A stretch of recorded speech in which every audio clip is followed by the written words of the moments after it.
Beijing.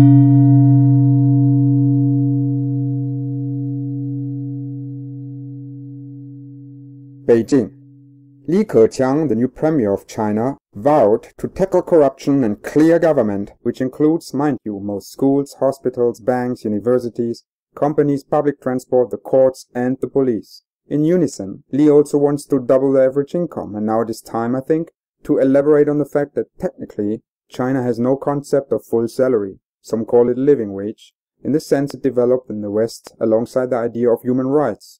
Just like in Europe in the feudal days, the typical Chinese public servant today drags himself around with little or no money and thus stays close to his master. In the past, that was the emperor. Now it is the party. Corruption isn't just political, it's now personal. It is the people who feel exploited, disrespected, not valued, not paid enough, and who feel truly frustrated, hopeless, and sorry for their families, so they go out and take what they can. The Chinese do not trust each other anymore. Teachers, students, office clerks, officers, professors, even governors, no one gets more than 30 to 40% of the living wage they would need to pursue their actual duty full time, letting alone caring for themselves or raising a family. The rest they have to earn by other means, often by hidden perks or through abusing their power. And if one thing can be said about the Chinese elites after the Cultural Revolution is that they are survivors. Let us first talk about the concept of Fapiao, invoice, receipt. In a typical Chinese environment where everyone lacks money but the motherlode is rich, the only way to get the money out of a register is by handing in a Fapiao for exchange, an invoice for cash reimbursement. Experienced senior cadres will present Fapiao for their business trips, stationery, electronics, watches, public transport, karaoke, dating, gifts and, most important, always lavish and excessive food for their business partners and friends. That's why there are so many unnecessary conference centers, high-end hotels, KTVs, and restaurants that are offensively costly even for international standard and outright unaffordable if it were to be paid from one's own pocket. The same is true for the vehicle fleet and housing. A private 70 square meter flat in Beijing costs at least 10,000 yuan a month, but the wage of a senior judge or professor is just 7,000 yuan per month before tax. So he often depends on free housing from the government. Needless to say, those flats are highly competitive and only guanxi, connections, are known to speed up the process. Most governmental institutions have built their own adjoined hotels, karaoke bars, massage parlors and restaurants serving crab dinner so that Fapiao can be issued to the local bosses, a perfect symbiosis. They recently sacked an official in Zhejiang province who bought in 832,200 yuan of Fapiao, 20 times that of his actual salary. Foreigners who wish to invest in China should first learn about the salary situation of their Chinese host, that the Chinese are paid poorly and that they must be corrupt for a living. Thus the Chinese official will have to cash into the foreign investment for his private expenses in order to survive. And this isn't just a metaphor. Even if he cannot put his hands on the foreign investment or receive gifts or bribery, he will explore all means of Chinese hospitality, conferences, shark fin lunch and food massages that will indulge the high-flyer life of the moment, all on his organization's or the government's bill. Naturally, the Chinese host will want to bring his friends into this and lengthen the negotiations.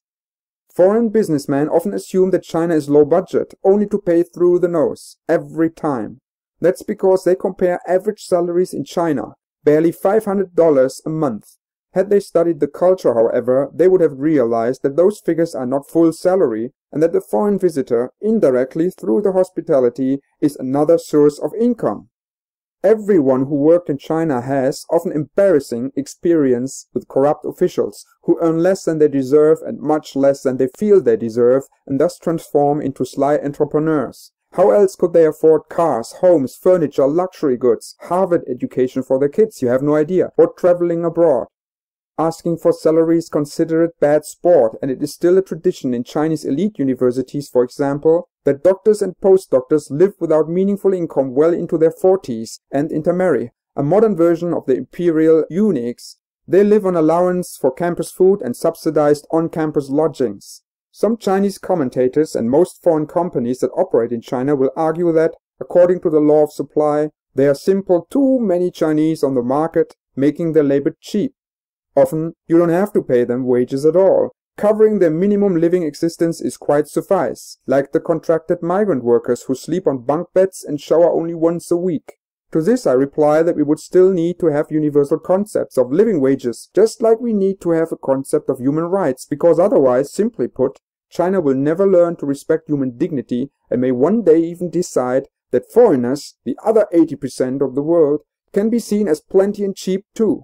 Already we have Westerners lined up in China who are paid extremely low wages, yet who are often morally unprepared to triple or quadruple their income the way the Chinese do. Foreigners should not work underpaid just because the Chinese do, and foreign CEOs certainly shouldn't pay tribute and risk their good reputation for the dubious practice of being invited to some almighty party officials to a full-blown state dinner banquet, knowing that the official would not and could not pay for such acts of debauchery if it were to come out of his own pockets. Still others tell me that it has to do with the Confucian values, that a humble wage was emblematic of the gentleman, Jinze, who would find other ways to make the job pay anyway, because the culture was inclined towards nepotism, entitlement, and taking advantage of officialdom. Li wants to curb all of it, reduce the number of people on the payroll, stop excessive official overseas travels, he said, and no construction of government halls and buildings, less hospitality, and fewer purchases of fleets of cars. What is China going to do with all that excess of saving money? Here an idea. Put out a full salary so that the people will get an incentive at least to imagine a world without corruption.